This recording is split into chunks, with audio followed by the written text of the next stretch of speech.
జై శ్రీరామ్. హనుమంతునికి మైనాకుని చేత అతిథి సత్కారం చేయించడము సముద్రుని కర్తవ్యము. అలా చేయడం మైనాకుని కర్తవ్యము. ఎందుకంటే మైనాకుడు కూడా వాయుదేవునికి రుణపడి ఉన్నాడు. వాయుదేవుడు సహాయం చేయడం వలన ఇంద్రుని వజ్రాయుధం నుంచి తప్పించుకున్నాడు మైనాకుడు.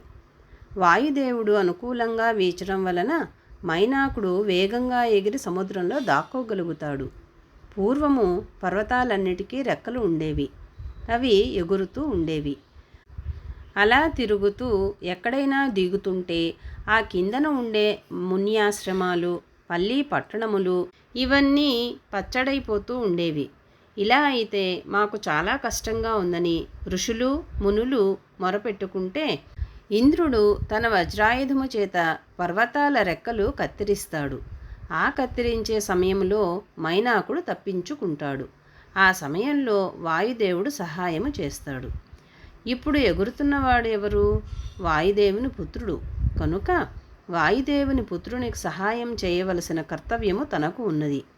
రాముడికి సహాయం చేయవలసిన కర్తవ్యము సముద్రునికి ఉన్నది. కనుక సముద్రుడు మైనాకుడికి చెప్తే అటు తనకు ఆశ్రయం ఇచ్చిన సముద్రునికి, ఇటు అంతకుముందు తన గతికి స్థితికి కారణమైన వాయుదేవునికి కృతజ్ఞత తెలుపుకోవడానికి మైనాకునికి ఇది ఒక చక్కని అవకాశము. అందుకనే మనము ఎవరి వద్ద ఉండి పెరిగి పెద్దవాళ్ళం అవుతామో వాళ్ళకి ఏదైనా ఒక చిన్న ఉపకారం జరిగే సందర్భం ఉంటే అందులో మనము పాల్గొని నిర్వర్తించడం మన ధర్మము అని ఇక్కడ రామాయణము బోధిస్తున్నది. అది సంస్కారానికి సంబంధించినది. అందుకని మైనాకుడు కూడా సిద్ధమవుతాడు. ఇందులో అనేక రహస్యార్థాలున్నాయి. జై శ్రీరామ్.